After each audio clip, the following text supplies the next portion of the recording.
Graça e paz, meus irmãos. Essa paz é uma paz sobremodo excelente, porque Paulo disse em Romanos 5:1, tendo sido justificados pela fé, temos paz para com Deus. Em Filipenses 4:7, Paulo diz que a paz de Deus, que excede todo entendimento, guardará os vossos sentimentos e os vossos corações em Cristo Jesus, o Senhor. E em Filipenses 4:9, a parte C, Paulo diz que o Deus da paz estará conosco. Portanto, nós temos a paz com Deus, a paz de Deus e o Deus da paz. Amém, queridos? Feliz ano todo. Você pode desejar isso aí para o seu irmão que está ao seu lado? Fala para ele, feliz ano todo, não é? Deus abençoe essa comunidade abençoadíssima, do meu grande amigo e doutor Samuel, meu professor de direito. Eu não tenho essa capacidade dele, mas ele nem para me contratar como estagiário dele, ele quer, viu? Mas eu vou estudar mais um pouquinho e ele vai me contratar lá. Obrigado, pastor Samuel, o meu respeito à sua vida, aos seus queridos pais, esta igreja. É sempre bom estar aqui, e um privilégio, né, ser o primeiro convidado do ano, depois de Jonas Madureira, Carlos Augusto Vailate, Saião. Eu não sei, vocês são corajosos de estar aqui essa manhã para ouvir esse Terra Seca lá de Guarulhos, não é, meus irmãos? Que Deus abençoe a todos. Eu sou feliz, irmãos, sou feliz porque o meu nome está escrito no livro da vida. E a alegria é uma das marcas da vida cristã. Billy Sunday, grande evangelista, diz que se não existe alegria em sua vida cristã, é porque existe vazamento no seu cristianismo. Então, o reino de Deus é o reino da alegria. A Bíblia diz que Deus transforma a nossa tristeza em alegria. A Bíblia diz que a alegria do Senhor é a nossa força. A Bíblia diz que Deus nos ungiu com óleo de alegria. A Bíblia diz, alegrai-vos no Senhor. Outra vez digo, alegrai-vos no Senhor. E o fruto do Espírito é alegria. Glória ao nome de Jesus. Vamos abrir a palavra de Deus na carta que Paulo escreveu a Filemon.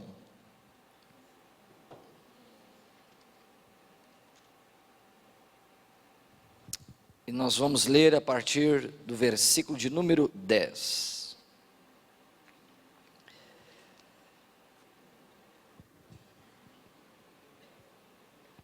Carta que o apóstolo Paulo escreveu a Filemon.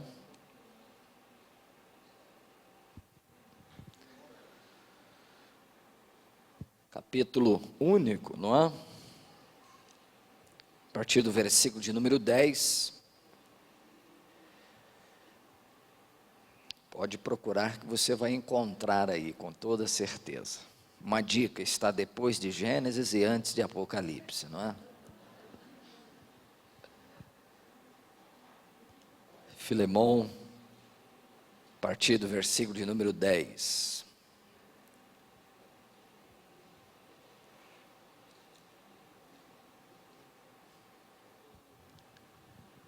Podemos ler, meus irmãos? Amém? Diz assim, peço-te por meu filho Onésimo, que gerei nas minhas prisões, o qual, noutro tempo, te foi inútil. Aqui Paulo está fazendo um trocadilho com o nome Onésimo, né? O nome Onésimo no grego é útil, então ele está fazendo um trocadilho com o nome Onésimo. Mas agora a ti e a mim muito útil, e eu te tornei a enviar, e tu torna a recebê-lo como ao meu coração. Eu bem quisera conservar comigo, para que por ti me servisse nas prisões do Evangelho. Mas nada quis fazer sem o teu parecer, para que o teu benefício não fosse como por força, mas voluntário. Porque bem pode ser que ele tenha se separado de ti por algum tempo, para que o retivesses para sempre. Não já como servo, aqui literalmente é escravo, é doulos no grego, não é? Antes mais do que um servo, escravo, mas como irmão amado, particularmente de mim, e quanto mais de ti, assim na carne como no Senhor. Assim, pois, se me tens por companheiro, recebe-o como a mim mesmo. E olha o que Paulo diz, meus irmãos: e se ele te fez algum dano, ou se ele te deve alguma coisa, põe isso na minha conta.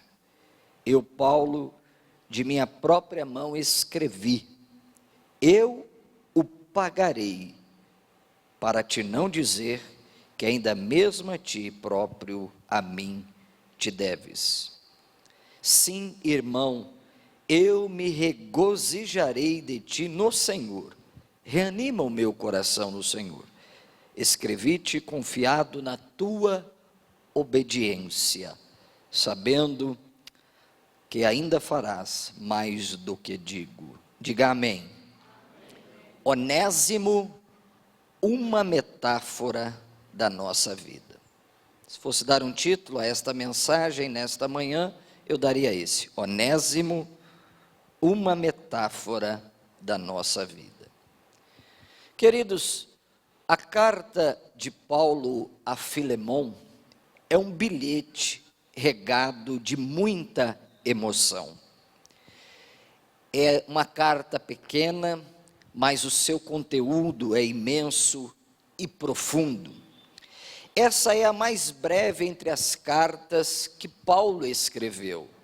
No original grego, que é a língua do Novo Testamento, ela consiste, pastor Samuel, apenas em 335 palavras. No entanto, embora seja pequena, como disse, profunda no seu conteúdo, esta carta aborda temas profundos como a graça de Deus, a grandeza de Deus, a revelação de Deus. Nessa carta, Paulo se apresenta como mediador entre Onésimo e Filemon para quitar todo o débito de Onésimo. E aqui está o evangelho. Aquilo que Paulo fez por Onésimo, pagando a sua dívida, Cristo fez por nós na cruz, pagando a nossa dívida para com Deus. Então, aqui está retratado de maneira profunda a verdade do evangelho, que a nossa dívida era impagável. Eu sei que aqui não tem, mas tem algumas pessoas que têm a síndrome de ser a quarta pessoa da Trindade. Tem gente aqui assim, não? Que se acha santo, elevado à 99ª potência. Nós somos pecadores, meus irmãos, não é? Eu não sei se tem algum psicólogo aqui, deve ter. Eu li num livro que, segundo aquele estudioso, na nossa mente passam aproximadamente 10.000 pensamentos por dia. Eu acho que é muito, mas também não quero duvidar. Eu queria reduzir esse número para 1.000. Imaginemos que você tenha no dia, você está aqui, você está pensando, onde você vai almoçar, no Outback, não é? No Coco Bambu. O pastor Samuel acho que vai me levar hoje no Coco Bambu, né? Ele já deu um sorriso para mim assim, ó. Oh, maravilha, não é? Tem o coco verde, nós vamos aqui no coco verde então, não é o coco bambu, mas o coco verde. Então, pense comigo um pouco, você tem 1.000 pensamentos por dia. Vamos dizer que desses 1.000 pensamentos, você é tão santo, tão dedicado a Deus, que você tem 990 pensamentos positivos. Você só tem 10 negativos. Escute isso comigo, pense comigo agora. Se você tem 10 pensamentos negativos por dia, no final do mês, você vai ter 300 pensamentos negativos. Isso porque você tem um alto grau de espiritualidade. Você é o querubim ungido, né? Você é o arcanjo. Se você tem 10 pensamentos por dia vezes 30, você tem 300. Num ano, você vai ter 3.600 pecados. Num ano. Se você tem 10 anos de crente, você vai para um tribunal do júri que o promotor tem 36.000 teses que você cometeu aquele pecado, aquele crime, aquele delito. Então, se uma pessoa que tem um alto grau de espiritualidade, veja porque o pai não conseguiu olhar para o filho na cruz, porque Paulo diz que Deus lançou os nossos pecados em Cristo, e ele se fez maldito por nós, para que nele nós fôssemos feito justiça de Deus. Eu quero que você glorifique a Deus por essa palavra, porque a maior transação do universo não foi quando o Neymar foi vendido por quase 830 milhões. A maior transação do universo aconteceu na cruz, porque Deus não cobrou os nossos pecados, Deus lançou todos os nossos pecados em Cristo. Ele se fez maldito por nós, Ele tomou a nossa morte, Ele quitou a nossa dívida, e Ele nos justificou diante do Pai. Louvado seja o nome do Senhor. Ó bendita troca, não é? Disse Martinho Lutero, aquele que era santo tomou o meu pecado, porque há uma progressão na Bíblia, meus irmãos. No Gênesis, o cordeiro morre por uma pessoa, Isaac. No Êxodo, o cordeiro morre por uma família. Em Levítico, o cordeiro morre por uma nação. Mas quando João vê o Rabi da Galileia vindo ao seu encontro, ele aponta para ele e diz: eis aí o Cordeiro de Deus que tira o pecado, não de uma pessoa, não de uma família, não de uma nação, mas de todo o mundo. Louvado seja o nome do Senhor Jesus. Você pode aplaudir ao Senhor? Se você for aplaudir, aplauda ao Senhor Jesus. Então veja que o Evangelho está aqui na carta de Paulo a Filemão. Quem é que faz isso, irmão? Você sai devendo, aí alguém chega assim: eu vou pagar a dívida do Marcelo. Vamos dizer que eu devo 1 milhão para o irmão Apolo. Acho que não tem nenhum irmão aqui com esse nome Apolo, graças a Deus. E o Samuel vai lá e quita a minha dívida. Eu devo 1 milhão para o irmão Apolo. E Samuel generosamente quita a minha dívida.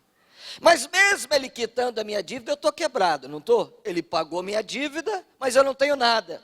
Cristo, além de pagar a nossa dívida, que era impagável, nos creditou, porque a Bíblia diz que nenhuma condenação há para aqueles que estão em Cristo Jesus, o Senhor, que não andam segundo a carne, mas segundo o Espírito. Então veja que o Evangelho está aqui na carta de Paulo a Filemão. Meyer Pirman, grande escritor judeu que morreu muito cedo, escreveu muito, mas morreu muito cedo, chama esta carta da Epístola da Cortesia. O Dr. Barnes, erudito do Novo Testamento, chama a carta de Paulo a Filemão de uma brilhante e bela gema no tesouro do cânon sagrado. Paulo, meus irmãos, nessa carta afirma por 3 vezes que ele é prisioneiro. Nos versos 1, nos versos 9 e 23, Paulo está preso quando escreve esta carta. William Barclay diz que naquela época havia aproximadamente 60 milhões de escravos no primeiro século. O escravo não era uma pessoa, era uma ferramenta viva, né? Sobre o poder do pater familias ou do pater potestas. O filho poderia ser vendido para pagar uma dívida, a filha poderia ser vendida para quitar alguma dívida da família, não é? Nenhum escravo tinha direito sobre si. Olha que coisa tremenda. Então é nesse contexto que Paulo está escrevendo essa carta. E por que eu disse que nós somos onésimos, não é? Martinho Lutero foi que disse: nós somos onésimos. Nós também éramos escravos, não é? Talvez eu esteja falando com uma pessoa que você era escravo do jogo, você era escravo da bebida, você era escravo da jogatina, e hoje você está livre, hoje a graça te alcançou, hoje você é nova criatura, hoje você é luz do mundo, hoje você é sal da terra, hoje você é pedra viva, hoje você é uma bênção nas mãos do Senhor Jesus. Glória a Deus, porque nós éramos onésimo, não é? Nós éramos escravos, nós estávamos sentenciados à morte, nós estávamos sentenciados à condenação eterna, e Cristo nos deu o céu. Quando Jesus gritou do alto do Gólgota, a sexta palavra da cruz, tetelestai, interessante, que no grego é uma única palavra, no latim é consumatum est, no inglês é it is finished, agora no grego é uma palavra, tetelestai, está pago, está quitado, nós não devemos mais nada, Cristo pagou a nossa dívida. Receba esta palavra no seu coração, meu irmão. Não precisa de mandinga, não precisa de novena, não precisa de corrente dos 318, não precisa de rosa da vitória, não precisa de toalha suada, ungida de nenhum apóstolo. Jesus gritou: está consumado. Glória ao nome do Senhor Jesus.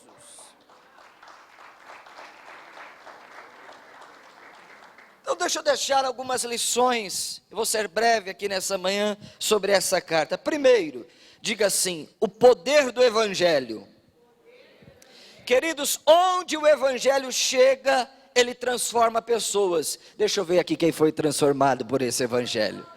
Onde o Evangelho chega, pastor Samuel, ele desfaz as diferenças. Aqui Deus não tem filho VIP, não é? Aqui Deus não está preocupado com a sua conta bancária. Aqui Deus não está preocupado se você é intelectual ou você é um analfabeto. Deus não está preocupado quantos carros você tem ou quantos você deixa ter. O poder do Evangelho iguala a todos. Aqui todos nós somos filhos do mesmo Deus, herdeiros de Deus e co-herdeiros de Cristo Jesus o Senhor, não é? Onde o Evangelho chega, transforma pessoas. O Evangelho alcança o ministro do STF, alcança a copeira lá do STF, alcança o patrão, alcança o empregado, alcança o rei, alcança o súdito. Onde o Evangelho chega, as barreiras são quebradas. Onde o Evangelho chega, famílias são restauradas. Onde o Evangelho chega, casamentos são restaurados, porque o Evangelho é transformador. Paulo diz que o Evangelho é o poder de Deus para todo aquele que nele crê. Irmãos, isso é tremendo. Onde o Evangelho chega, muda pessoas. Onde o Evangelho chega, vidas são restauradas. Onde o Evangelho chega, o viciado é liberto. Onde o Evangelho chega, a pessoa que é escrava do diabo rompe com os demônios e se torna um vaso nas mãos de Deus por causa do Evangelho. Quando o Evangelho chegou na vida de Onésimo, transformou a vida dele. Nós precisamos, pastor Samuel, de pregar mais o Evangelho. E aqui nada contra, por favor, não me tenha como arrogante, mas hoje a igreja brasileira está lotado dos coaches. Eu não sei o que está acontecendo, não é? Eu não sei, hoje se prega mais sobre autoajuda do que ajuda do alto. Irmãos, o Evangelho é para pecadores. O Evangelho é para pessoas que reconhecem as suas falhas, as suas misérias, e sabe que Deus é poderoso para restaurar, que sabe que Deus é poderoso para tirar do monturo e colocar no meio dos príncipes do Senhor. Isso é o Evangelho. Eu fico preocupado. E eu não sou contra, mas igreja é lugar de se pregar o Evangelho, igreja é lugar de se pregar a cruz, igreja é lugar de se pregar a graça. Eu sou pecador, eu estou sentenciado, eu não estou aqui pelos meus méritos, eu não estou aqui por causa das minhas boas obras, eu estou aqui porque a graça de Jesus me alcançou e me libertou. Então, nós vemos o poder que há no Evangelho, não é? Onde o Evangelho chega, o Evangelho varreu, não é? num sentido positivo, Nigéria com Reinhard Bonk. Eu tenho ciúme, meus irmãos, de Reinhard Bonk. Nós perdemos Reinhard Bonk recentemente, o homem que levou a Cristo 75 milhões de almas. Sabe o que é isso? Você já imaginou o galardão de Reinhard Bonk no céu? Um homem que ganhou para Cristo 75 milhões de almas. Fez uma cruzada em Lagos, na Nigéria, para 8 milhões de pessoas em praça pública. Quando ele fez o convite, 2 milhões de pessoas se entregaram ao senhorio de Jesus Cristo. Isso é extraordinário, irmãos. É o Evangelho. Onde o Evangelho chega, muda.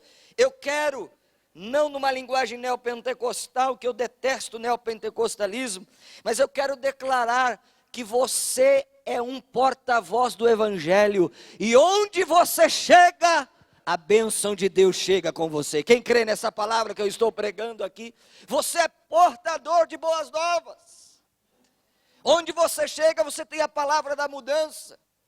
Onde você chega, você tem a palavra da reconciliação. Fale de Jesus, querido. Aproveite as oportunidades e fale de Jesus, o Rei, o Senhor, o Pastor, aquele que salva, aquele que cura, aquele que liberta, aquele que transforma, aquele que restaura, aquele que será adorado para todo sempre. Louvado seja o nome do Senhor Jesus. Onde o Evangelho chega, pessoas são mudadas.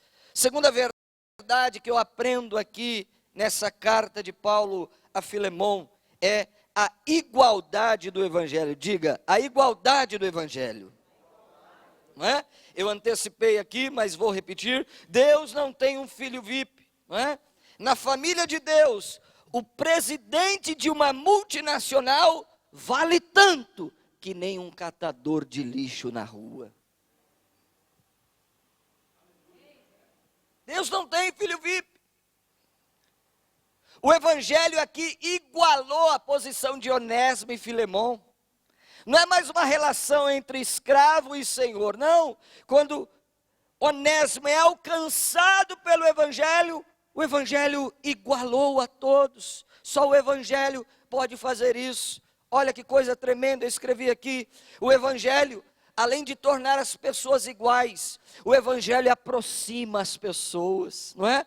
Evangelho não distancia as pessoas, quem faz isso é o diabo, são os demônios. Não, o Evangelho conecta pessoas. Foi o que o pastor Samuel disse aqui. Domingo que vem um pastor presbiteriano, hoje um pastor assembleiano, mas lá no céu não vai ter assembleia, não vai ter quadrangular, não vai ter batista, não vai ter universal. Lá todos nós seremos ovelhas do único pastor Jesus Cristo de Nazaré. É o Evangelho que faz isso. O Evangelho conecta pessoas. Note bem, num tribunal secular, se fosse antes do Evangelho, Filemon seria colocado de um lado, Onésimo de outro. Mas quando o Evangelho alcança a Onésimo, agora não há mais hierarquia, não é? No reino de Deus não há hierarquia entre nós, irmãos. Há apenas a questão do pastor, que é o líder, mas o pastor é um membro também da comunidade. Ele é seu irmão em Cristo, não é? Eu vejo alguns pastores aí vaidosos, como se pensassem ser alguma coisa. Você sabe que no hebraico, pastor Samuel falou que eu amo o hebraico. Deixa eu dar uma pitadinha para você do hebraico. Você sabia que no hebraico ninguém pode dizer que é no presente do indicativo? Ninguém. Alguém pergunta o meu nome, eu digo assim, Ani Marcelo. Eu digo eu Marcelo. O verbo ser e estar é oculto e subtendido. Por exemplo, quando Jacó chega, não é, diante de seu pai, o pai pergunta, quem é? É Jacó? Ele diz, Ani. Ele não diz Ani Jacó, Ani Raiá Jacó, ele diz Ani, eu. Agora você entende, olha a riqueza da Bíblia, meus irmãos. Quando Moisés pergunta o nome para Deus, Deus não dá o nome. Deus diz, fala para Faraó, Ani R-E, Asher R-E.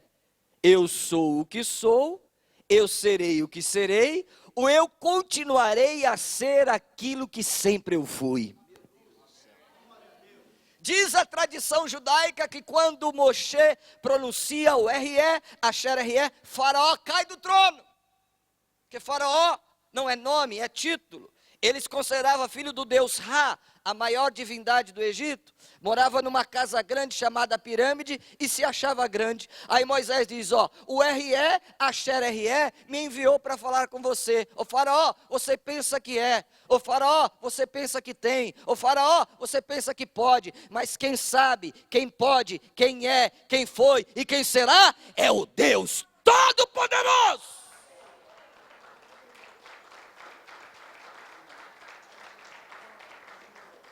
Então, o único que pode dizer que é no presente do indicativo é Deus. Até no hebraico moderno. Alguém pergunta a sua profissão, eu digo assim, por exemplo, Ani Sofer, eu escritor. Eu não digo eu sou escritor.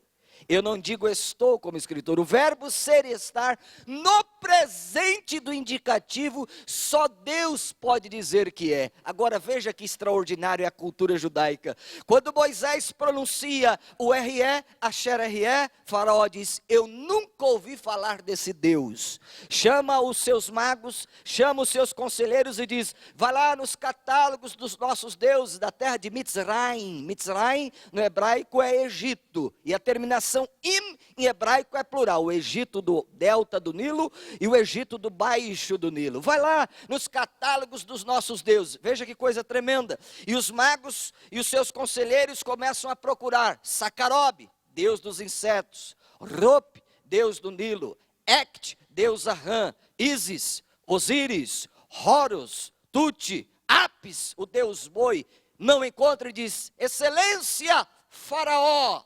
Não encontramos o nome do RE, Asher RE. Meus irmãos, agora que eu vou falar, não é porque eu sou pentecostal, não, que gosto do poder de Deus, gosto de dar glória a Deus, mas você vai dar o seu melhor glória a Deus e aleluia. Sabe qual foi a resposta de Moisés que está do outro lado? O Faraó diz, Moisés, não encontramos o nome do RE, Asher RE. Sabe qual foi a resposta de Moisés? Faraó, por que tu procuras entre os mortos aquele que está vivo pelos séculos dos séculos? Aleluia! Mais forte que é para Jesus, mais forte que é para Jesus. Aleluia!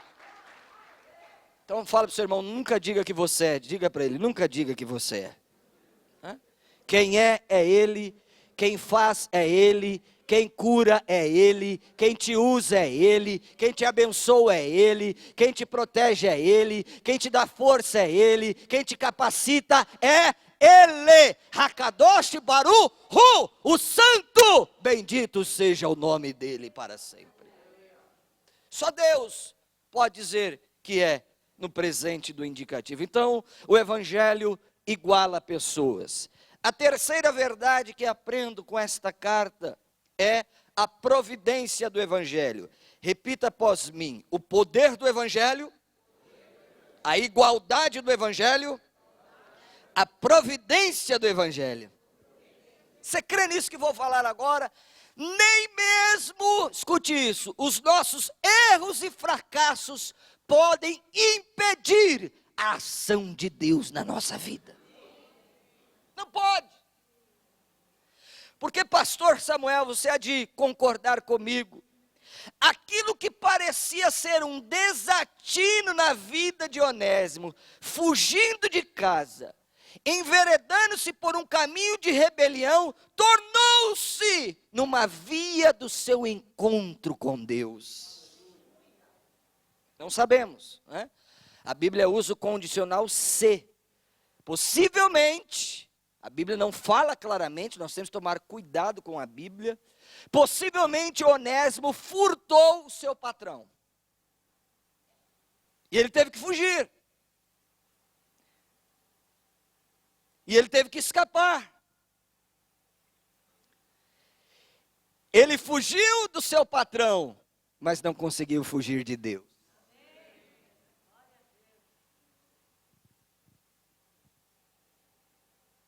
Aquilo que parecia um erro, aquilo que parecia ser uma via de derrota, se tornou num caminho da santa providência divina, como disse William Cowper, por trás de toda providência carrancuda se esconde uma face sorridente. Aquilo que parecia ser um erro na vida de Onésimo, fugindo. E olha a providência divina, fugiu e foi se encontrar com Paulo numa prisão. Como é que pode isso? Diga assim, no reino de Deus, diga, no reino de Deus não há coincidência. Diga, no reino de Deus há Jesus incidência. Ele vai de uma forma que a providência de Deus guiou, porque não é possível. Você sai fugindo e vai se ancorar numa prisão onde Paulo está. Você já imaginou ficar numa prisão onde Paulo está, meus irmãos? Camarada poderia ter ido para tudo quanto é lugar, vai se encontrar com Paulo, né? Os calvinistas diriam, é a soberania divina de Deus. Eu que sou um bom arminiano, é a liberdade da escolha, não é? A soberania de Deus não anula a responsabilidade humana. Então o homem vai fugir, pensando que está fugindo, e vai se encontrar com Paulo. Oh, irmãos, que providência de Deus. Eu quero declarar essa palavra sobre alguém. Nem os nossos erros, nem os nossos fracassos, nem as nossas mazelas impedirão de Deus fazer aquilo que Ele tem para fazer na nossa vida. Aleluia. Parecia que tudo estava perdido, parecia o fim. Foi então que na prisão ele se encontra com o apóstolo dos gentios. Já imaginou isso? Não é? Vai se encontrar com Paulo. Então, querido, entregue a sua vida hoje totalmente para Deus. Você pode confiar em Deus. Você pode acreditar que Ele é um Deus de amor. Deus não é um Deus zangado, que está com uma chibata, um azorrague, doido para nos castigar. Não, a Bíblia diz que a ira dele dura só um momento, mas a misericórdia dele dura para sempre. Oh, glória ao nome do Senhor. A providência do Evangelho, não é? Repita após mim, nada, diga nada, pode frustrar os planos de Deus na minha vida. Se Deus tiver um plano com você, você pode subir ao céu, como diz o salmista, você pode descer ao Sheol, que lá a sua mão o capturará e levará você aos seus braços de amor, aos seus braços de misericórdia. Então veja a providência do Evangelho. Em quarto lugar, diga assim, a graça do Evangelho. Queridos, receba essa palavra. Não há pessoas irrecuperáveis para Deus. Ah, ninguém deu amém, eu vou dizer amém aqui. Talvez você diz, aquela pessoa não tem mais jeito. Tem sim. Aquele casamento não tem mais jeito. Tem sim. Aquela família não tem mais jeito. Tem sim. Porque se a graça encontrar, restaura aquela pessoa em nome de Jesus. Foi Corrie ten Boom que disse, não há abismo tão profundo que a graça não seja mais profunda do que esse abismo. Não é? Não há casos irrecuperáveis para Deus. Eu escrevi aqui, Onésimo furtou, Onésimo fugiu, Onésimo se escondeu, ele ficou preso. Mas quando chega o fim da linha, Deus abre a porta da esperança. Oh, eu sinto a presença de Deus aqui nessa manhã. Se Samuel quiser, eu não estou me autoconvidando, que isso é falta de ética. Eu tenho uma mensagem muito linda em Oséias. Oséias diz assim, ali nas vinhas de Acor, eu abrirei a porta da esperança. Aquilo que era fracasso na vida de Israel, aquilo que era sinônimo de derrota, Deus está me inspirando a falar algo essa manhã aqui pelo Espírito Santo. Talvez você entrou aqui derrotado, talvez você entrou aqui cabisbaixo, talvez você entrou aqui moído, mas Deus diz que Ele pode abrir a porta da esperança na tua vida nessa manhã. Ali nas vinhas de Acor, Oséias, eu abrirei a porta da esperança. Só Deus. Deus é especialista em transformar os nossos fracassos em vitória. Deus é especialista em nos levantar do pó. Deus é especialista em nos tomar pela sua mão direita e dizer: não temas, meu filho, eu estou contigo, não te assombres, eu sou o teu Deus, eu te sustento, eu te fortaleço com a destra da minha justiça. Caminho para a conclusão dizendo que todos nós éramos onésimos, éramos escravos do pecado, nós estávamos perdidos, nós estávamos em fuga, nós estávamos mortos e recebemos vida, nós não somos nada, nós não merecemos nada, mas Deus em sua graça nos amou, nos perdoou, nos libertou, nos transformou e nos adotou como filhos amados nele. Oh, glória ao nome do Senhor. Eu escrevi aqui, o que Onésimo teve que fazer para evitar o castigo? Diga, nada.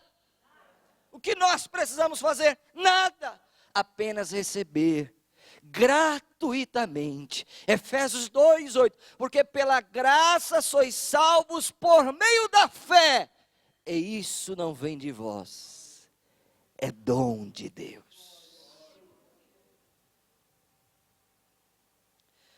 A única coisa que Onésimo teve que fazer foi voltar. Diga, a única coisa que Onésimo fez é que ele teve que voltar.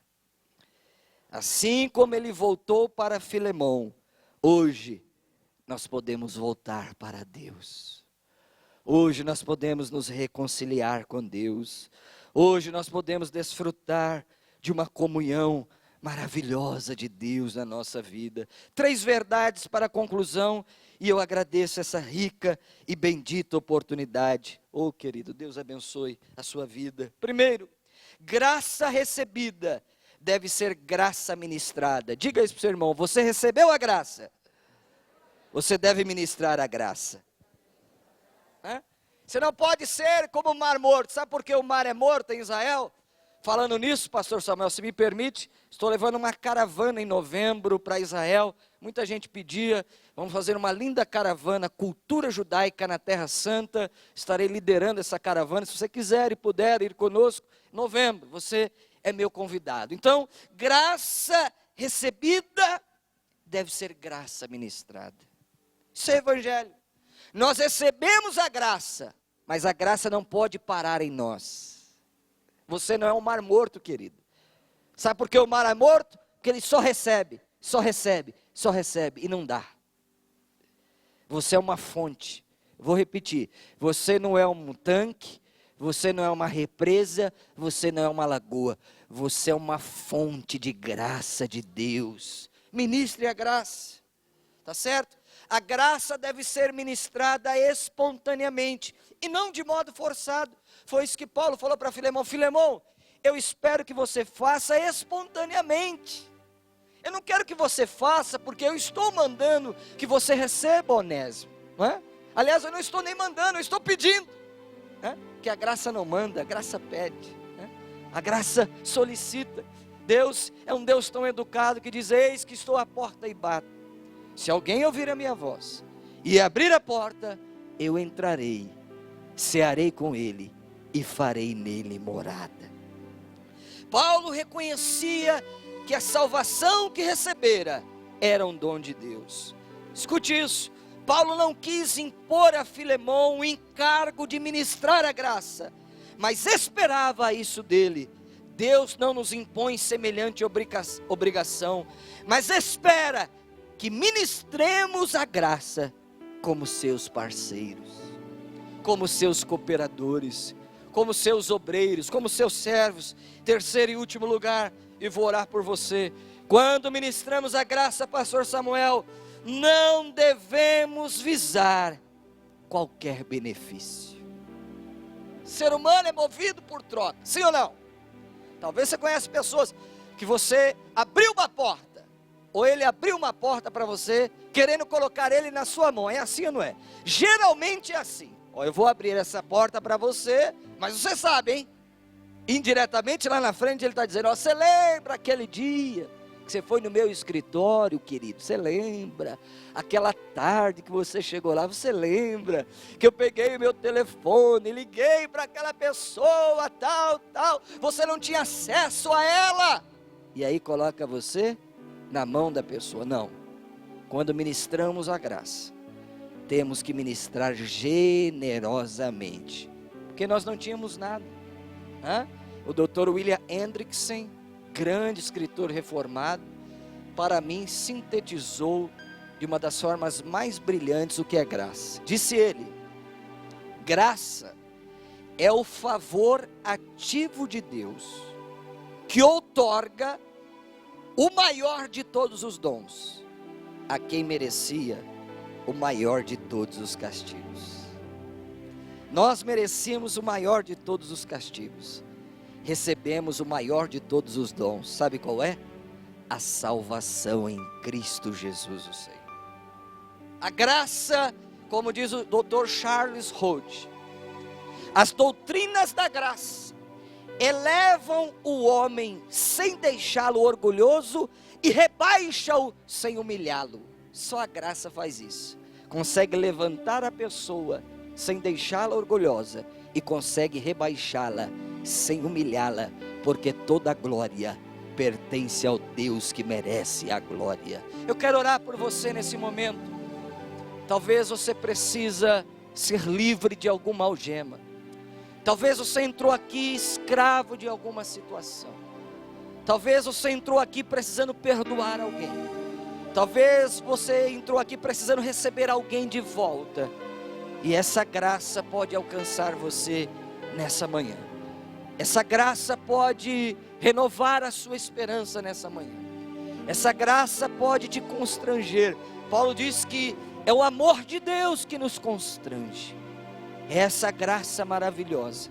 E detalhe, meus irmãos, tudo aquilo que começa com a graça, termina com glória. Que coisa linda. Quando Jesus entrou em Jerusalém, a multidão clamava: Baruch rabá, Bishem Adonai, bendito é aquele que vem em nome do Senhor. Mas a elite religiosa, os saduceus, os fariseus diziam: esse é o Messias? Não, o Messias quando vir, quando ele voltar, quando ele chegar, ele vai nos tirar do Império Romano, ele vai estabelecer o seu reino, ele não pode ser o Messias, ele está montado no jumento. Esqueceram da profecia de Zacarias: o teu rei vem humilde, ele vem montado no jumentinho. Escute isso, a sua primeira vinda, ele veio em graça, mas a sua última vinda, o seu retorno glorioso, não será em graça, será em glória. Na sua coxa está escrito: Rei dos reis e Senhor dos senhores. O exército do céu o acompanha. Você foi salvo pela graça, mas você vai morar num céu de glória. Louvado seja o nome do Senhor Jesus. Feche os seus olhos, feche os seus olhos. Quero orar por você. Depois a banda vai adorar o Senhor, e eu quero fazer um convite. Eu sinto de fazer um convite nessa manhã. Senhor, eu preguei a tua palavra, essa graça que nos constrange, essa graça que muda a nossa posição. Onésimo era para ser morto, Onésimo era para ir para a guilhotina, mas quando o evangelho o alcançou, ele foi transformado de escravo a livre, de preso a liberto. Ó Pai, se porventura existir alguém aqui escravo de alguma situação, escravo de alguma dificuldade, escravo de algum pecado, escravo, ó Deus, de alguma desilusão que a vida lhe proporcionou, que a tua graça alcance, que a tua graça transforme, que a tua graça, que é mais doce que o mel, que o teu favor que dura para sempre, alcance essa pessoa, alcance essa vida nessa manhã. Com os olhos fechados, queridos, sem constrangê-los, Eu quero fazer um convite aqui essa manhã. Porventura há alguém aqui que ainda não se decidiu por Cristo. Você tem vindo à igreja, você ama essa pessoa tão querida que é o pastor Samuel, você está vindo aqui com a sua família, mas você nunca confessou Jesus como seu Senhor. Eu não estou te oferecendo religião, eu não estou te mandando você se tornar um cristão, membro dessa igreja. A Bíblia diz: com o coração se crê e com a boca se confessa que Jesus é o Senhor.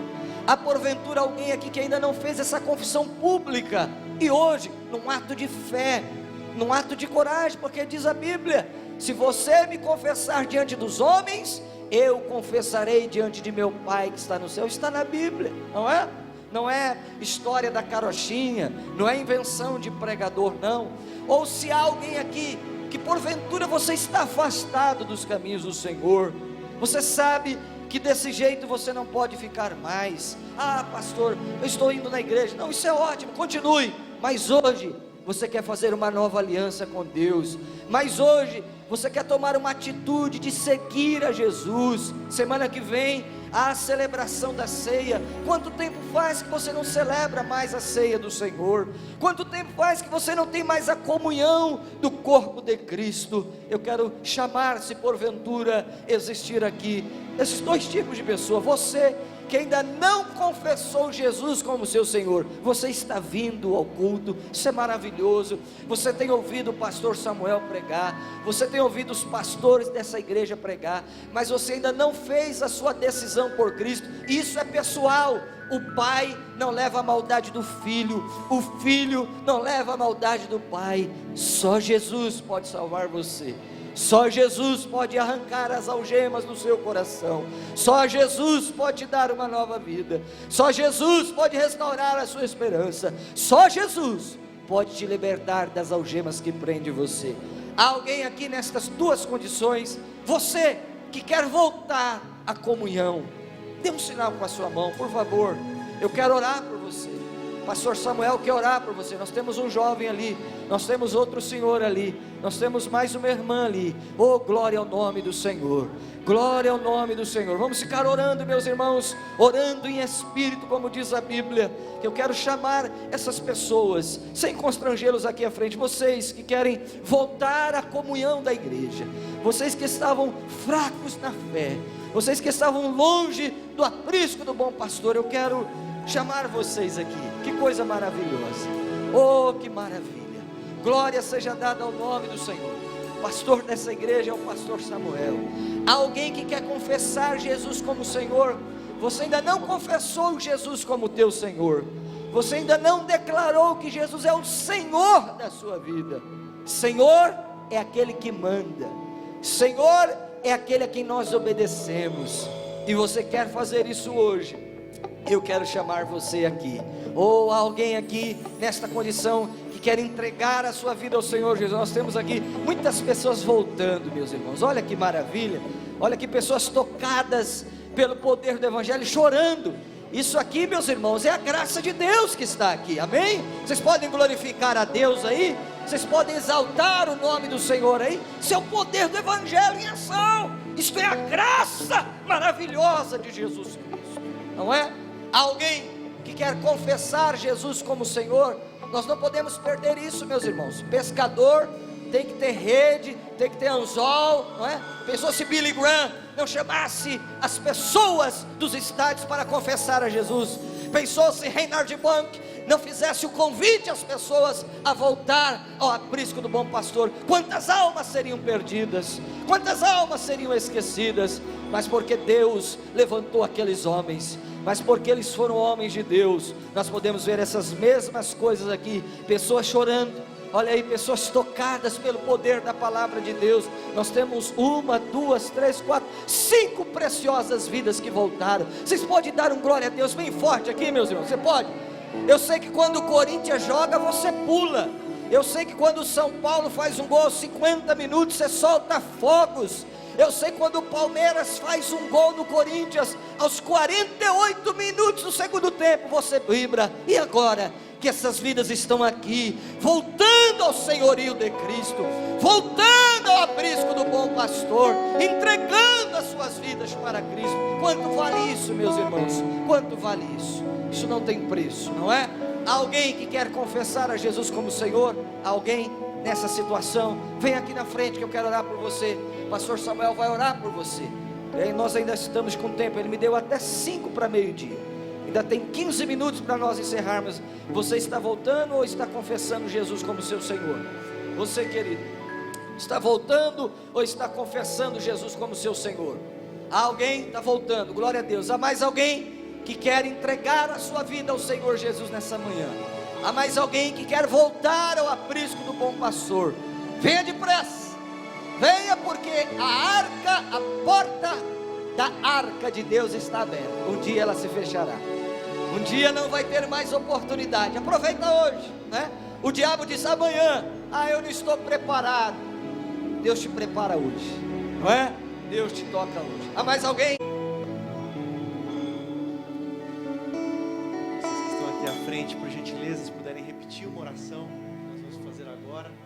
Depois você pode orar da sua forma também, mas repita assim comigo: Senhor Jesus, Jesus de graça maravilhosa, nesta manhã, eu sei que não é uma coincidência o fato de eu estar aqui, mas é a tua providência para ouvir esta palavra e me lembrar que o Senhor me ama, que o Senhor pagou um alto preço por mim, que o Senhor não desistiu de mim, apesar de ter milhares de motivos para isso. Por isso, nesta manhã, eu quero declarar que o meu coração é teu. Com a minha boca, eu quero declarar, talvez pela primeira vez, mas talvez por já ter declarado, mas ter me afastado de ti, quero declarar com os meus lábios, palavras que fluem do coração, que eu sou teu, e tu és o meu Senhor, o meu Salvador, o meu tesouro, o meu Rei e a minha vida. Recebe o meu nome no teu livro, do livro da vida daqueles que foram comprados por ti, resgatados por ti, daqueles que são teus. E não importa as dúvidas que eu possa ter no futuro, eu tenho uma certeza: eu pertenço a ti, eu pertenço a Cristo. Perdoa os meus pecados, perdoa as minhas fraquezas, perdoa os meus erros, mas começa um projeto na minha vida, um projeto em que eu viva de graça em graça, recebendo graça, repartindo graça, recebendo graça e ministrando graça, todos os dias da minha vida, em nome de Jesus. Senhor, nós abençoamos esses queridos, esses amados, e como igreja dizemos amém a esta oração. Assim seja. Concordamos nos alegrando, sabendo que a festa nos céus, pelo coração deles, Senhor, prepara uma jornada maravilhosa de graça em graça para os teus filhos, que eles cresçam a cada dia, que eles amadureçam a cada dia, que eles aprendam a cada dia, que eles se aproximem cada dia mais do teu coração, Senhor, retornando a ti, caminhando contigo, sabendo que eles têm um Deus, sabendo que eles têm um Cristo, sabendo que eles têm a vida eterna, e que eles sejam, Senhor, cada vez mais cheios do teu Espírito Santo. É a nossa oração nesta manhã de festa, nesta manhã de alegria, em nome de Jesus, em nome de Jesus. Amém, amém, aleluia. Deus abençoe, queridos, Deus abençoe a vida de vocês. Podem voltar para os seus lugares e vocês recebam estes amados com um abraço, com um amor, com uma palavra, em nome de Jesus. Eu gostaria de